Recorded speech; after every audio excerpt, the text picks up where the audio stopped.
हम तस्वीर देख रहे हैं कि शहबाज शरीफ नवाज शरीफ को मिलके तय कर रहा है कि पाकिस्तान का आर्मी चीफ कौन होना चाहिए। इससे ज्यादा चकवाल, इससे ज्यादा हमारे मुल्क की क्या तौहीन हो सकती है कि ये चोर फैसले करें इस मुल्क के ऊपर? क्या मुस्तकबिल हो सकता है? आपका क्या मुस्तकबिल हो सकता है कि चोर ऊपर बैठ जाए? एक फैक्ट्री के ऊपर आप चोर बैठा दें, फैक्ट्री बंद हो जाएगी। मुल्क किस तरह चल सकता है? और ये जो लोग समझते हैं कि हम चुप करके या डराने धमकाने से हम चल जाएंगे और हम इनको कबूल कर लेंगे। मीडिया के ऊपर, मीडिया पे पाबंदियां, जो इमरान खान को मीडिया दिखाता है उसको बंद करते हैं। जो सहाफी देखता है या हमारे प्रो होता है उसको बंद करते हैं। इमरान रियाज जैसे आदमी को जेल में डाला, अशरफ शरीफ जैसे एक गैरतमंद, एक मुहिब वतन पाकिस्तानी को मुल्क से बाहर भगा दिया, साबिर शाकिर को बाहर भगा दिया। एयाज अमीर, आपके चकवाल का एयाज अमीर, उसको इन्होंने जलील करने की कोशिश की। समी इब्राहिम, सिर्फ उनका कसूर यह था कि वो उनमें जुर्रत थी राय हक पे चलने के लिए। डराना शहबाज गिल से जो इन्होंने किया, नंगा करके उसको मारा, जेल में बंद करके तशद्दुद किया और मेरे ऊपर दहशतगर्दी का मुकदमा बना दिया, सिर्फ इसलिए कि मैं कह रहा हूं कि जिन लोगों ने, जो भी जिम्मेदार थे, शहबाज शरीफ को जब तशद्दुद किया गया, कस्टोडियल टॉर्चर की गई, उसके ऊपर हम कानूनी कार्रवाई करेंगे।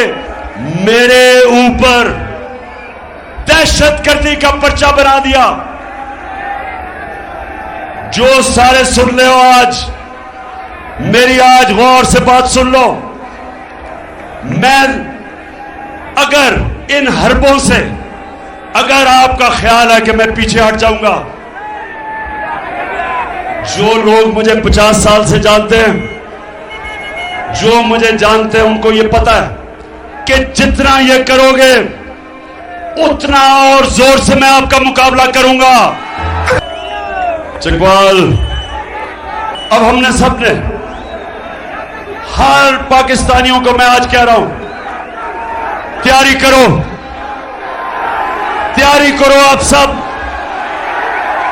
और मैं सियासत की बात नहीं कर रहा, मैं हकीकी आजादी की बात कर रहा हूं, मैं जहाद की बात कर रहा हूं, मैं उस पाकिस्तान की बात कर रहा हूं जो मेरे लीडर कायदे आजम ने जद्दोजहद की और मेरा जो नजरियाती लीडर इलामा इकबाल की जो सोच थी, उस पाकिस्तान को अगर हमने, वो पाकिस्तान जिसने एक अजीम कौम बनना था, जिधर दुनिया में हर पासपोर्ट की इज्जत होनी थी, जिसका नारा था कि पाकिस्तान का मतलब क्या, ला इलाहा इल्लल्लाह, ए अल्लाह तेरे सिवा हम किसी के सामने नहीं झुकते, हम किसी अमरीकी के सामने नहीं झुकते, हम किसी डाकू के सामने नहीं झुकते, हम खौफ के बुत के सामने नहीं झुकते। कूफा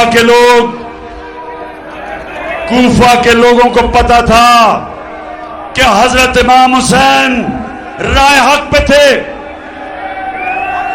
कूफा के लोग जानते थे, लेकिन यजीद के खौफ की वजह से निकले नहीं। और इस्लाम की तारीख का सबसे बुरा सानिया हुआ, सबसे तकलीफदेह हुआ क्या हुआ, क्योंकि लोग डर गए, खौफजदा हो गए, ला इलाहा इल्लल्लाह को भूल गए। बजाय अल्लाह कि तेरे सिवा हम किसी के सामने नहीं झुकते, खौफ के बुत के सामने झुक गए और जुल्म हुआ। इस्लाम की तारीख का सबसे बड़ा सानिया हुआ। मैं आज अब पाकिस्तानियों को कह रहा हूं कि तोड़ दो ये खौफ के बुत को तोड़ दो। ये जो टेलीफोन गुमनाम नंबर से धमकियां देने के लिए, वापस धमकियां दो उनको। जो डराता है वापस डराओ उसको।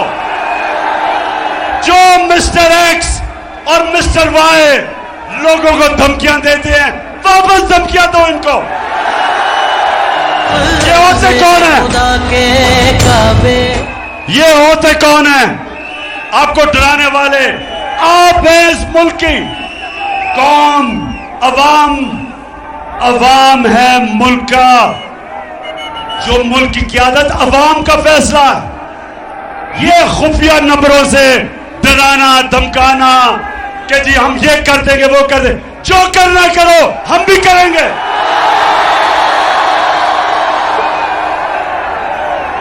मैं आज अपनी सारी कौम को कह रहा हूं, तैयार हो जाओ।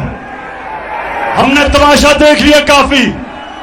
ये चोरों को जो दुनिया में जाके हमें जलील करते हैं, दुनिया में मजाक उड़ा है। बाहर मजाहिया प्रोग्राम हुए हैं कि वो जो प्रेसिडेंट पुतिन के सामने बैठ के कैंपेन जिसकी टांग रही थी, सारी जगह में जलील करते हैं। हमने पाकिस्तानी कौम फैसला कर लो कि जो भी हो जाए, हमने अपने मुल्क को हकीकी तौर पे आजाद करना है। तो चकवाल, मेरी कॉल के लिए तैयार हो? मेरी बहनें आप भी तैयार हो?